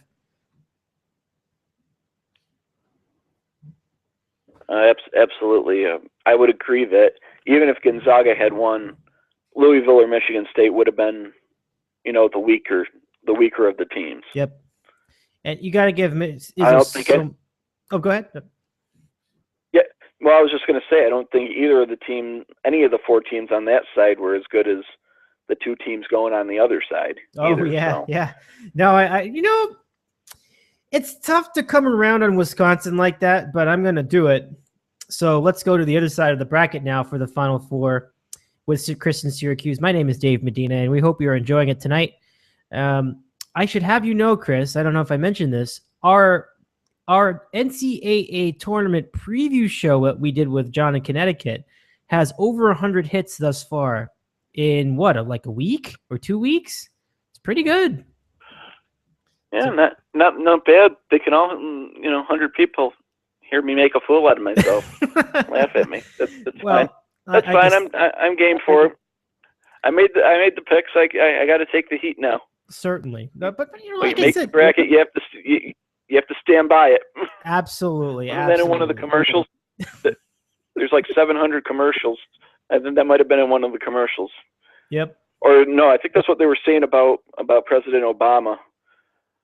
Well, about people getting the teams that he picked against, and then they win, and then they're like, yeah, listen, how about that, Obama? It's like, and somebody on one of the talk shows were asking if that was unfair, and somebody was like, hey, you fill out the bracket, you got to live with with your picks. Yeah, absolutely. Now, he's been good with those picks in the past too. So if it didn't go so well for him, then it's just another year. I mean, nobody's perfect. I mean, that's like exactly right. If you're gonna go and put yourself out there, you got to be willing to take it either way. So that's a good job out of you and John. John was denoted that after it happened that I did pick the Michigan State Spartans to make the Final Four, which is correct. I did, and yes, yep.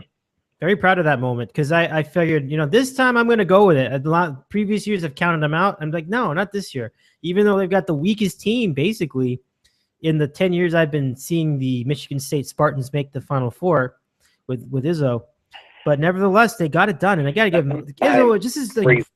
This has to be his best coaching accomplishment because this is not even as good as last year's team, and they've done such good things with the Spartans. What's it? His seventh? Yeah, his seventh Final Four. It's pretty good, including not in 14 years or 15 years. Yeah, let's say 15 because they won in 2000 with Mateen Cleaves, so it was just the beginning apparently. And that's right. Yeah, it's nuts. It is. And it's a great achievement, and he'll. It's almost hard to think that he's only won once, True. And I think he really gets the most out of the least. And maybe that's part of it too. Like maybe if he had the kind of talent that Kentucky had all these years, things could be different. Oh, probably. What does Pitino have? Pitino has 2, right? 2 or 3. I think he's national title. got 2 because you remember just a couple years ago when I think it was Derek Ware. No, it was I think Ware. he has 7 trips to the Final Four as well. Yeah. That's part what made that matchup intriguing. I mean, Pitino has been very, very good in the tournament, and he does have 2 championships to his credit. One from the 90s back in Kentucky, and one with Louisville, I believe. That was, like I mentioned, just a couple years ago. So, Kevin Ware, the guy that broke his ankle during the game. Oh my gosh, that was rough. But he had a good spirit, and I think he's back on the court. Well, he was in the tournament. They won a game. He's playing for Ron Hunter there. Nice. Very nice. At, we transferred, huh? Didn't realize that. Oh, gee, which one of the Georgia schools was that? Georgia State? Georgia? Yeah. Oh, was it Georgia? Okay. Well, No. It No, was Georgia State? Couldn't be Georgia State. Really? The team that upset Baylor? Is that right? Yes. Wow. That I didn't even notice that. I couldn't remember if it was Georgia State or Georgia Southern, but he transferred there, and he's still got one more year left. I was really hoping that R.J. Hunter would stay, but he declared for the draft. Pretty good. I was hoping I was hoping he'd stay for his senior year because he'd be playing with Kevin Ware. He'd be playing one more year. His dad's the coach, right? So Dad couldn't even get him to stay one more year. Incredible. Well, I mean, I think you got to take the opportunity. I'm certainly in favor of that. So yeah, he's being projected as a late first round pick, I think. Right. So okay, got to get what we're getting's good, I guess. Absolutely. So we want to move on to the other side of. Yeah, we got to move on. Of this bracket we're there, and then we jump back, and let's go back to it again. That's my fault. This is going to be a great matchup. I mean, Kentucky versus Wisconsin. We had it last year, and so my question to you is, who are they going to put on Kaminsky from Kentucky? You could go with Towns. You could go with I keep forgetting the name of the other guy, Cauley Stein. Cauley Stein. Yes, thank you. I would go with Cauley Stein because he's a much better defender than Towns. He doesn't have the offensive skill, but that's not what they need right now for playing Kaminsky. They need somebody who can play defense. It's an interesting assignment because Kaminsky is not only great in the low post, but he's good at shooting 3. I mean, so that's going to be quite an interesting challenge, and it's going to require Stein to be very mobile. Cauley Stein can play defense out there. I would agree with that. Very, very good defender. He can go out there and play defense on Kaminsky if he has to. Now, I'm wondering if on the other end if they try to match Kaminsky up with Towns. Ooh. Because Towns is just been a one-man wrecking crew on offense. I mean, he won that game for him against Notre Dame. They threw it in there, and he got whatever he wanted whenever he wanted. They couldn't stop him. I thought they should have tried to double him. I was just thinking, like, they could have doubled him. Because Zach August was just not getting it done. Mm-hmm. Zach August isn't in there because, first of all, nobody on Notre Dame is anywhere near as big as those 2 guys on Kentucky. Right. The fact that they did as well offensively as they did amazed me, and that's why August is in there, to score points. He is an offensive big man, and he showed everybody that Saturday because he played outstanding on the offensive end. But there's no way he could, by himself, stop Towns. It wasn't fair to have him out there like that, I didn't think. And then not adjust to it once it became apparent to everyone in the building that the kid couldn't handle it. Yep, and that ate him up at the end. And, I had an issue with the final possession of that game where Jaron Grant just took the ball and dribbled himself out of the play. Like what guys, the whole game they were passing the ball around. What happened there? That's what Jaron Grant does when he had the ball, when they inbounded the ball. I could have told you what was going to happen. That they were going to, if Jaron Grant touched the ball in that possession, he was going to be the guy to take the shot. Wow. No matter if he drove to the lane, if he took a three to try to win, no matter what happened, if he had the ball at any point, he was taking the shot, because he tries to do that quite a bit. Oh.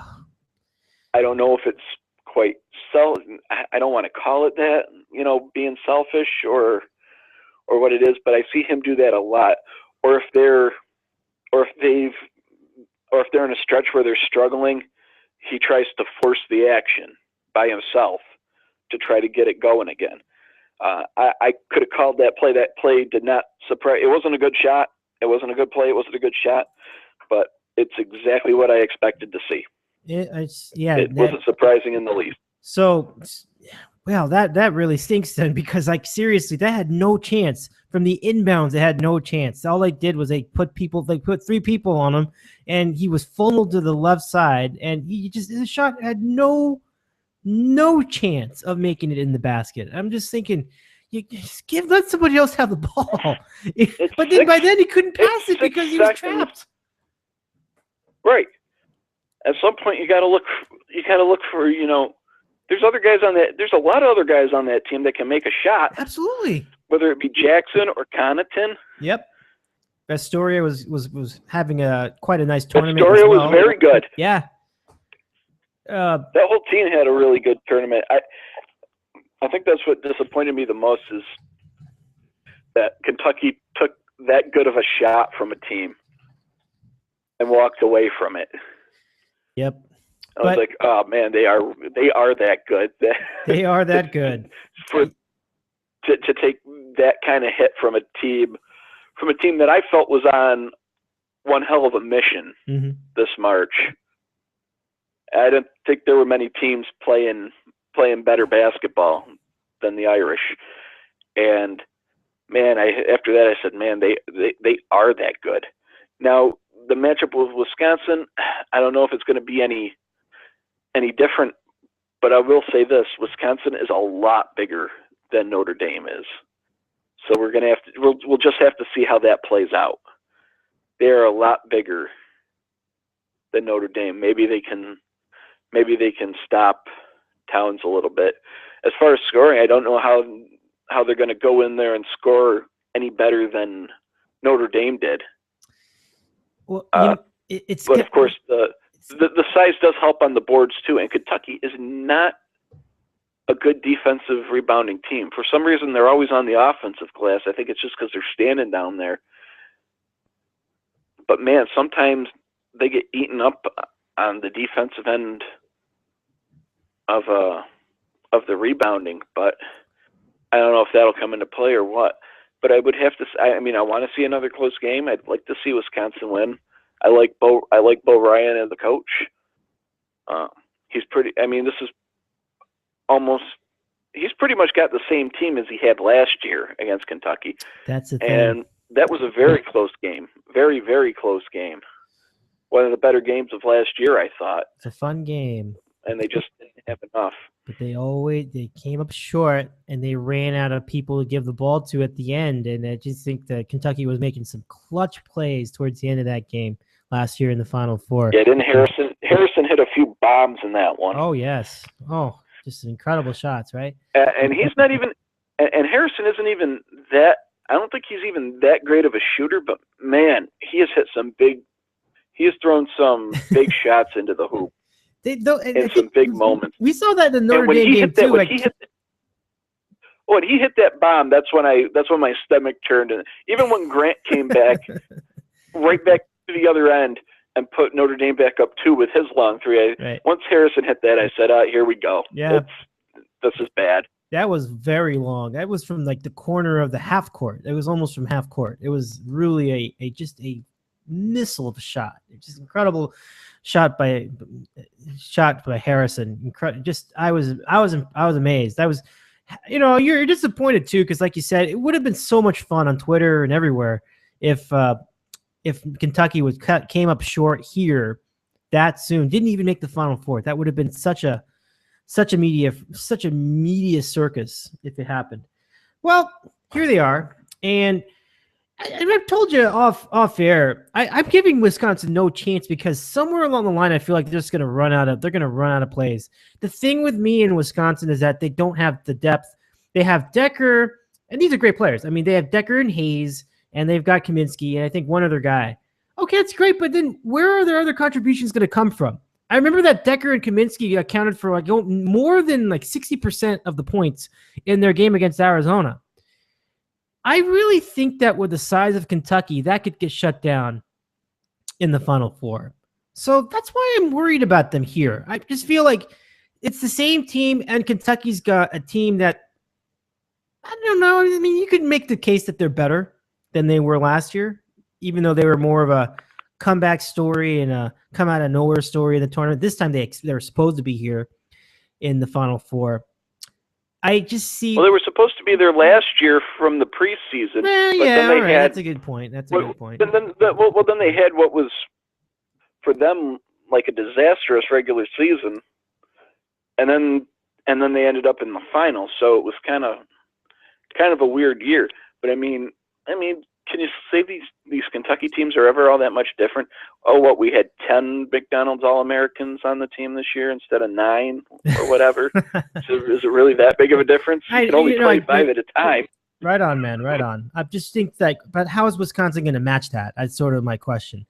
They can try to grind out the possessions all they want, but eventually they're going to have to deal with that size up front. And it is going to be Towns. It is going to be Stein or Cauley Stein. And even Harrison isn't a short guy. I think I just don't know where they're going to come up with. They are not going to shoot 10 for 12 from 3-point land in the second half again.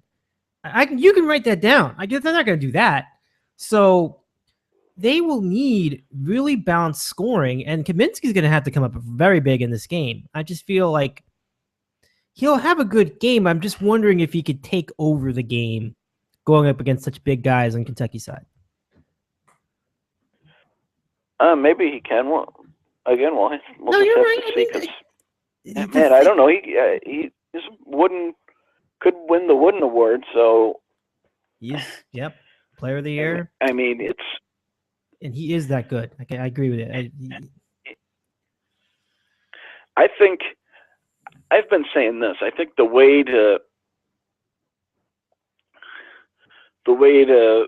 maybe beat Kentucky is to shut down, the Towns and the Cauley Steins inside and make the others like the Harrisons and Lyles and whatever, those guys, make them beat you from the outside and see if they can do it. Because I don't think they're a great shooting team. They might do it and beat you, but I think your odds are better if you make them shoot from the outside. That's good strategy. Now, do you think that they could pull that off with single coverage? Man, we'll have to see. I don't think Kaminsky's just going to get moved around like August was, right? Because August was just so undersized. It was, I mean, not only just height, but just in mass. he couldn't hold his position. Right. I mean, that's a tribute to to Towns, though. I mean, he's just so good. I mean, it's amazing. Like, I watched Kentucky play some of these other teams starting from the beginning of the tournament, and certainly the West Virginia was really the most gross example of it, doubling them up in the game. But it just looks like they are guys, and the team they're playing is like a bunch of little kids, like they're a bunch of little people. It's really, sometimes you get that impression that they're just giants out there. Yeah, they're bigger. I'm not saying that they're as good as an NBA team, because they're not. No, but they're bigger than many NBA front lines. Interesting. An interesting observation. Yeah. I don't know how they would match up. I'd have to go do some A/B comparisons between NBA front courts. But if you talk about like all three guys, yeah, I can see that, because you think of it person to person. Yeah, in the NBA, you're going to get a couple guys that are, pretty big, but then that third guy, maybe not so much. Here, you got a good balance of size, all three. But I will say that Wisconsin, Cauley Stein's 6'11" or 7 foot. Yeah. And Towns is 6'10", I think. Wow. And they're both solid dudes. Solid dudes, no doubt. So I think, you're talking about forcing the Wildcats into three-point shooting. This is Kris in Syracuse with us doing the Final Four preview in the city. From Wisconsin's point of view, their offense needs to be the same way. I think they want to exploit the three-point line much the way they did against Arizona, so that they're not easily dominated inside the paint. Do you think that's a strategy that could succeed? I think so, especially when you do have bigger guys who can come outside and hit the shots. And I think that's what makes Kaminsky's game so good, is he can take it off the dribble, he can shoot from the outside, and he can go in the post. And I mean, I don't know if he can go in the post against, a Cauley Stein, but if he can't, he does have other things that he can try. And Decker, he's a good slasher and a good shooter, so Decker's, and I think he's been playing out of his mind. So. Absolutely. The Arizona game was a great example. I mean, you got to hope it's still there. Yeah. Well, he has a reputation of coming up huge in huge games, apparently. Going back to high school, he was hitting clutch shots, game winners, apparently. So it might be in his psyche to do it again. We'll see. But I don't know. It's going to be tough to see him get that good again, though. I mean, he was not missing a shot. That was just, I couldn't believe it. I was like, oh, and there's no way this goes in. And then it goes in. And he does it again. He's off balance. He shoots some long old shot for three. Makes it again. And just like, he was really, really good. Yeah, I mean, I can't wait to see. It's exciting. It's great time. I mean, I'm sad that there's only 3 college basketball games left after however many I've watched this year, whatever insane number. I haven't bothered with the NIT games last night. That's right. But, yeah. That you are a bigger man than me watching the NIT there. I have not brought myself to do that yet. That's painful. Funny. I can't imagine. That Stanford game was painful. They start out. Here were some of the scores at the beginning of this game: 15-0 Stanford, 18-3, 25-4, and they blew the whole thing. Old Dominion ended up in front with about 6 minutes to go. They just didn't have enough juice. Stanford coming up short again. I mean, they did that with Arizona in the regular season. They were hanging around in the game, and then it's like the bottom fell out for them. Wow. Well, they won the game, but it's just, Old Dominion ran out of juice. Is what happened. So eventually they ran out of juice. Furious comeback, and they took and Stanford won anyway. But I'm like, come on, you shouldn't win a game after you blow a 21-point lead. Yeah. That's tough. That shouldn't happen, especially if you're Stanford and you're supposed to be that much better. Yeah, Old Dominion is not a team you expect to be running up a big run on you either. So yeah, okay. So let's just get your predictions on these games. I think you already made your picks, but let's just recap them. What are your selections for the 2 Final Four games? Who wins each one? You said you had Duke in the first one, right? Right. Okay, and then in the Kentucky-Wisconsin game. I can't see. I picked Wisconsin to win it all.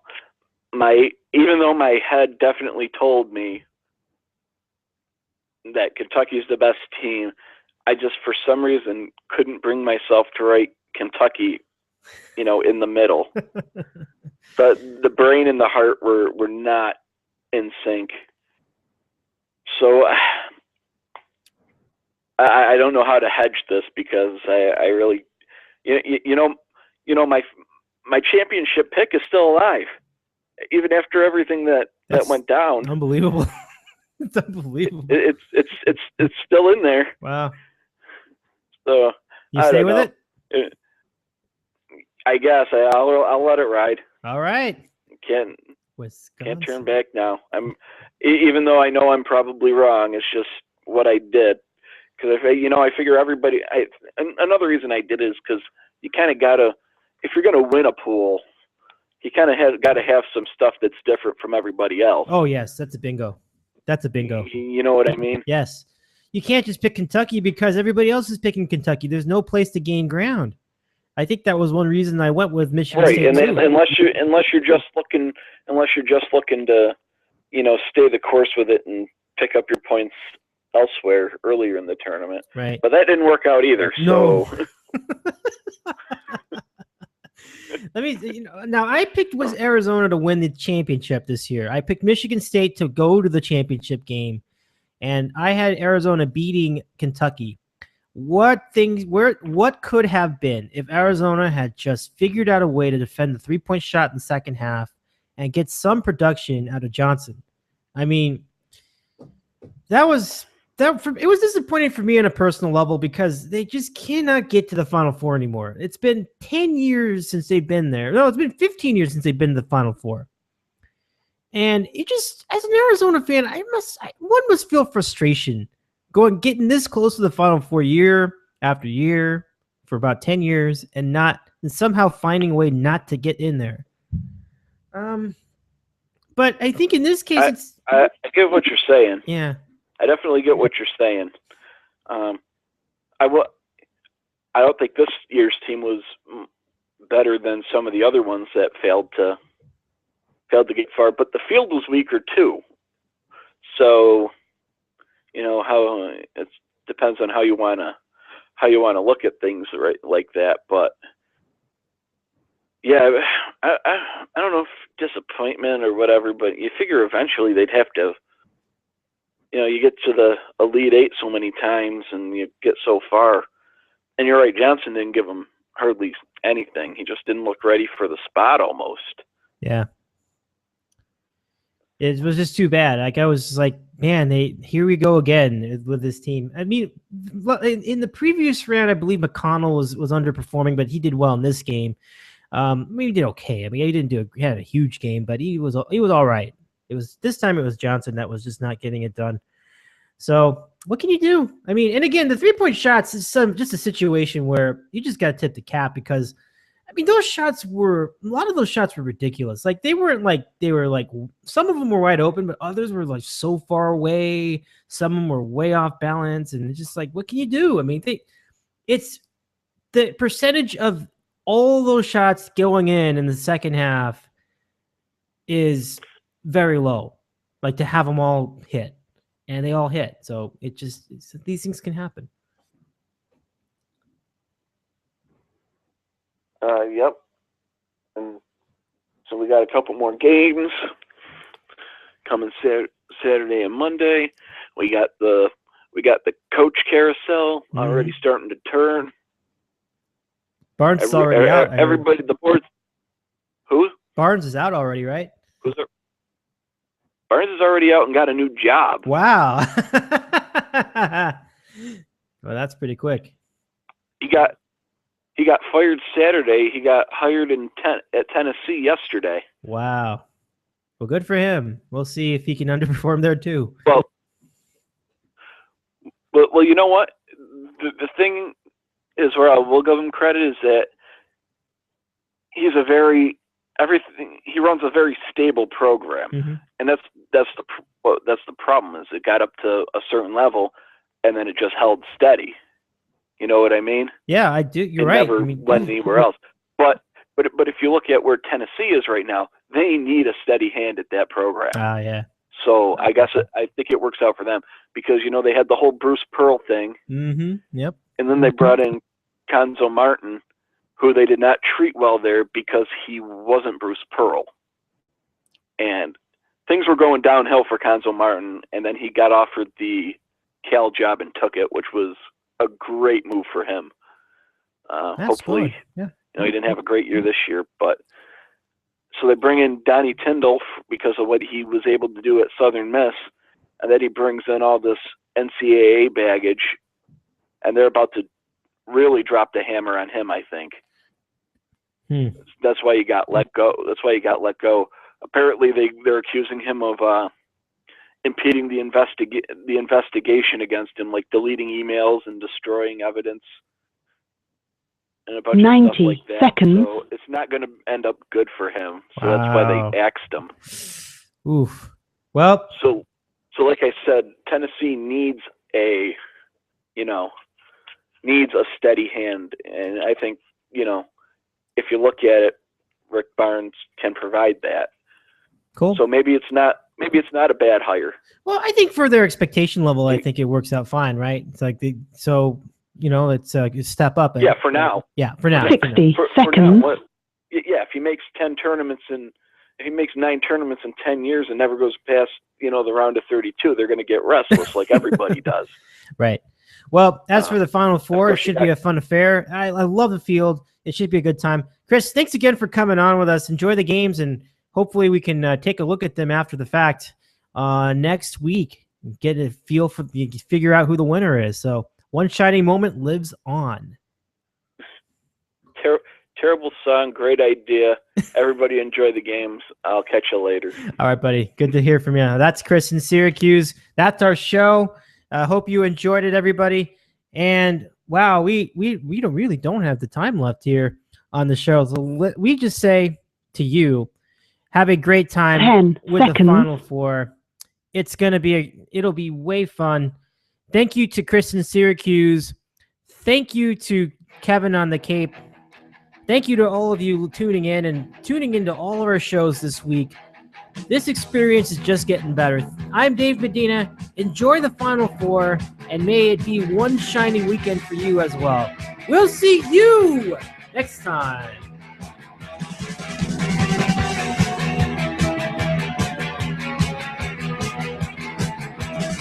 So you wanna believe everything that you read and you think and you make in the grave. Just when you get anything.